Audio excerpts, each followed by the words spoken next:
all His. Nothing from us, everything good comes from the good God. Amen? And our good God is Jesus Christ of Nazareth. Amen to that? Very good. Today, my beloveds, we are going to continue our topic in relation to the spiritual struggle between Rachel and Leah. Now, for those who are joining us today, you may not know exactly what we spoke about, but you can always go back to it because it is obviously on the church social media platforms, whether it be YouTube, Facebook, Instagram, and TikTok. So the spiritual struggle between Rachel and Leah, today is part 2. Just to connect last time what we spoke about and then continue with it today, we said that Leah gave our father Jacob 4 children or 4 sons. They were, the first one Reuben, and Reuben means I saw the sun. Second was Simon or Simeon, to him listen, you shall listen. Third one Levi or Levi, it is a matrimonial bond enjoined in marriage. And then Judah means let him who is God be praised. Let God be praised, or let him be praised. Now Reuben is the blessing and the birthright. The firstborn receives doubles according to the law. So Reuben here represents the blessings. Simon, the word of God. Levi, the priesthood that will bring you closer to God. And Judah, the Savior, who is Jesus Christ, who came from the tribe of Judah in the flesh.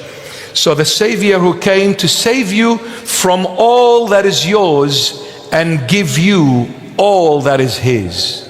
He came to save us from all that is ours and give us all that is His. These are the fruits which Jacob reaped from Leah.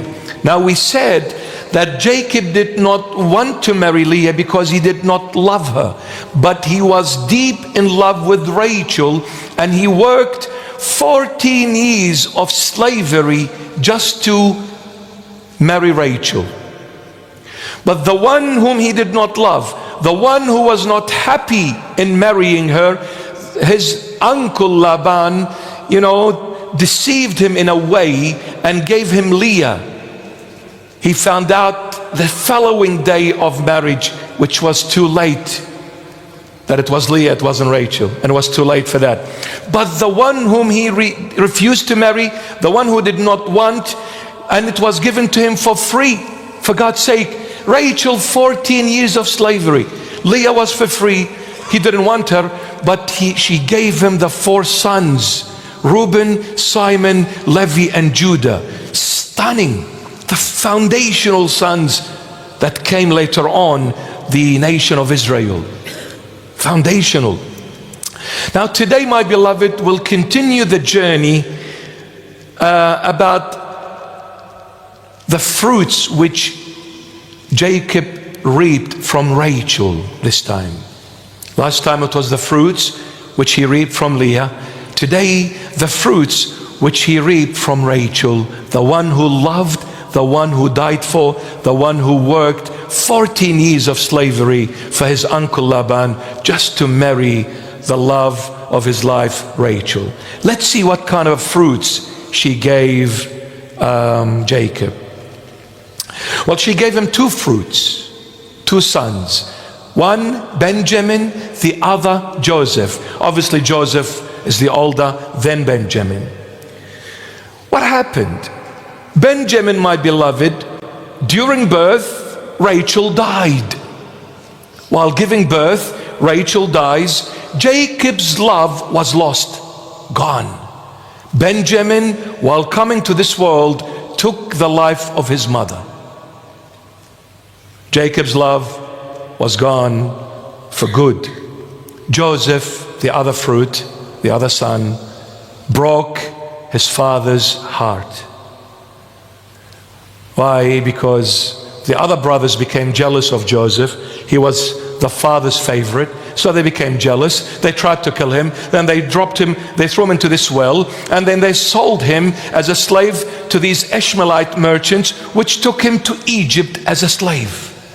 And then they went back to the father and they said, your brother Joseph is died, looks like he's been eaten by a vicious animal in the wilderness.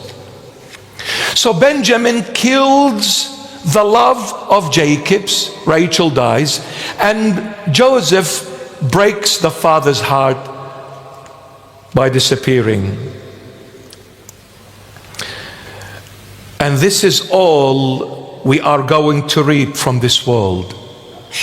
We said Rachel represents the world and Leah represents heaven. We don't want eternal life, but we chase after temporal life. We are not interested in heaven, but we are all interested in this world, the temptations of this world, the pleasures and the treasures of this world. We run for it. When it comes to the club, we run. But when it comes to the church, we don't want to go. I'm not interested to go to church, but I'm extremely interested in going to the club, to the pub, and to the concert of some Hollywood celebrity coming to Sydney. Rachel, I will work as a slave just to gain her. But Leah is given for free. Eternal life is given for free. When you come to church, Christ has given you his blood and body to give you eternal life, and you don't want to come to church, but you'll go to the club and pay hundreds and thousands of dollars just to enter the club. But you don't wish to enter the church for free, my beloved. The club will give you death and the church will give you eternal life, but you choose to go to the club over going to the church.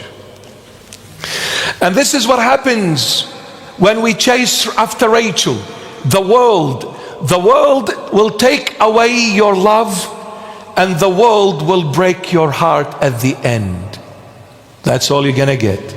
The world will take away your love, and the world will break your heart at the end, my beloved.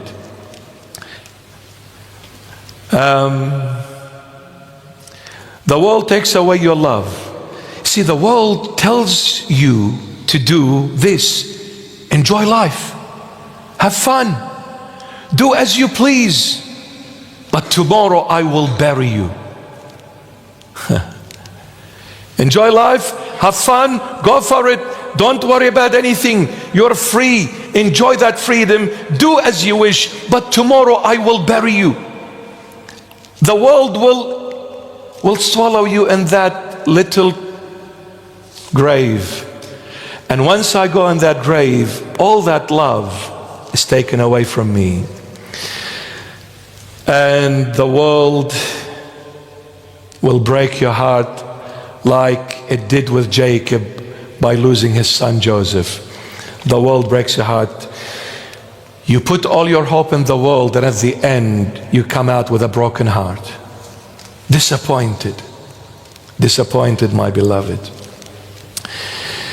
Because in Job chapter 14 verse 1, the Holy Bible tells us, man who is born of woman is of few days and full of trouble. Man who is born of woman is of few days and full of trouble. This is the world. Your days are short and they are full of trouble. Why are you chasing the world? Why are you focusing on the world? Don't live for this world. It's going to take your love away, and it's going to break your heart at the end. Rachel, and the fruit of the next world, eternity, Leah. We give our life and we sacrifice our life for worldly things, and at the end we gain absolutely nothing. There is nothing, don't get me wrong, there is nothing wrong with working hard and establishing something for yourself, but don't do it outside of Jesus Christ. Don't ever say, I'm too busy for the Lord Jesus. I don't have time. I really wanted to go to the church, but I'm too busy. You know, life has got too many responsibilities, and I'm going through a lot of, rough seas in my life. you better come to the Lord. Because whatever you're doing outside of the Lord Jesus, it is a lie. Vanity of all vanities, it is a lie, my beloveds.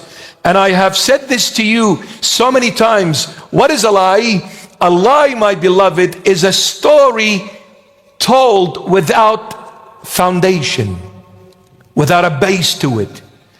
A lie is a story told that has no foundation, no basis to it. And what is a lie? A dream at the awakening. King David puts it. See how the Holy Bible explains itself by itself?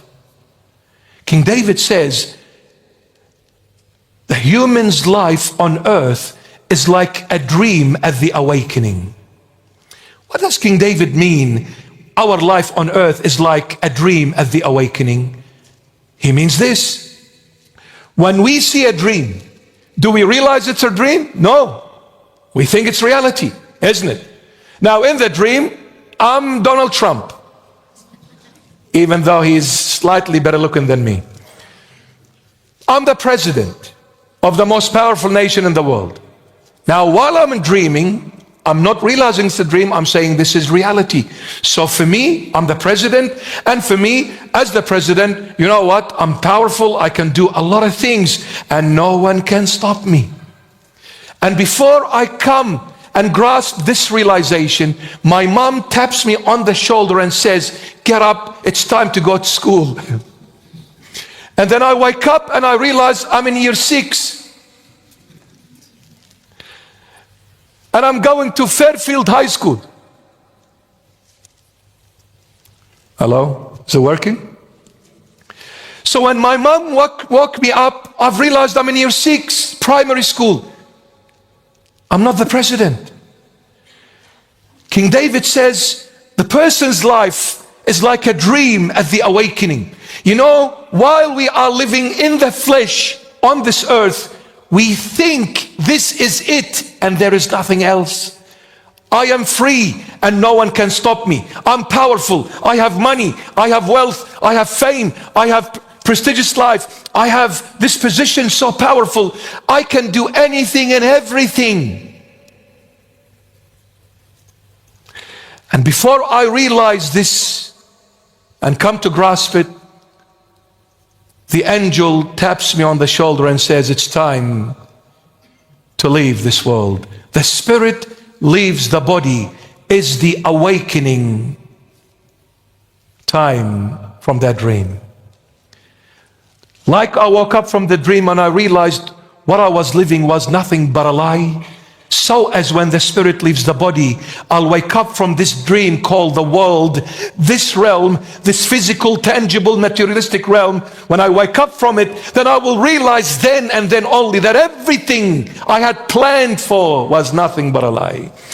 Don't ever put all your hope on this world. Don't ever put all your hope on the flesh. Don't ever rely on yourself and say, I don't need anyone, including God. Because before you know it, the spirit will leave that body of yours and you will realize this was all one big lie and I'm facing the ultimate judge who art in heaven. What will I say to him when he asks me, what have you done for me? What will I answer?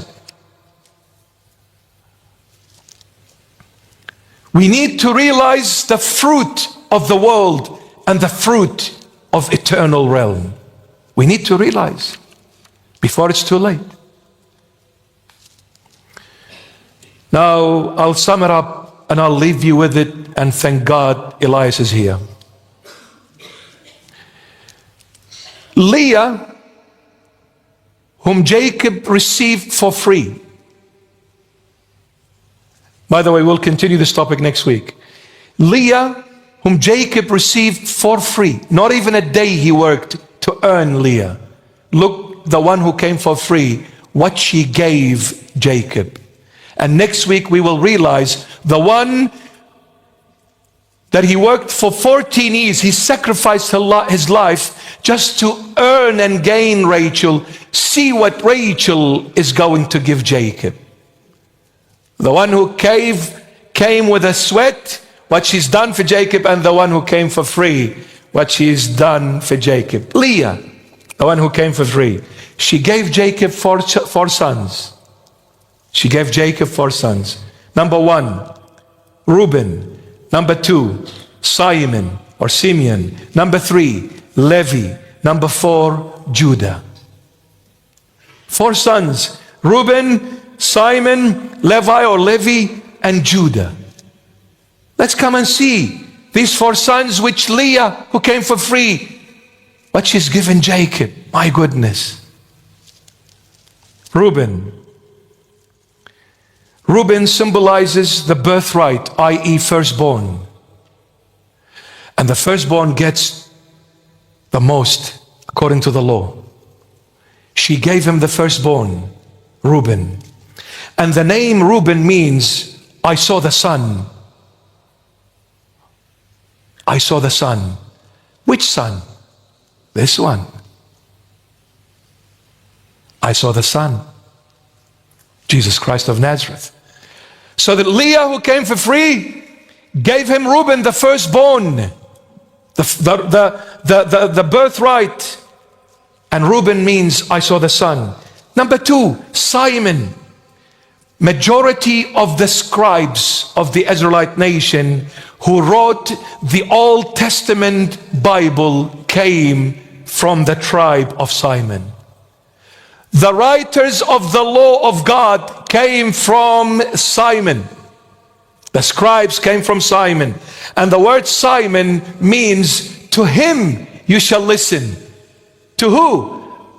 The son that I saw, Reuben, to him, the son, Jesus Christ, Simon, to him you shall listen.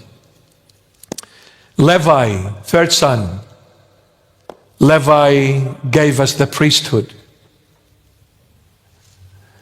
And the word Levi literally means joined in matrimonial bond. United with God in a matrimonial bond. The church is the bride and Christ is the heavenly groom. Levi. Priesthood. And number 4, Judah. Judah gave us salvation. Jesus Christ of Nazareth came from the tribe of Judah, if you're not aware. He came from the tribe of Judah. And the word Judah means, let him, meaning God, let him, God, be praised. Let God be praised. So we put it together. Leah brought for all of us, Reuben, the blessing of the firstborn. Simon, the word of God. To him you shall listen, the word of God. Levi, the priesthood that will bring you closer to God and unite you and make you one with God. And Judah, the Savior. The Savior who came to save you from all that is yours and give you all that is his.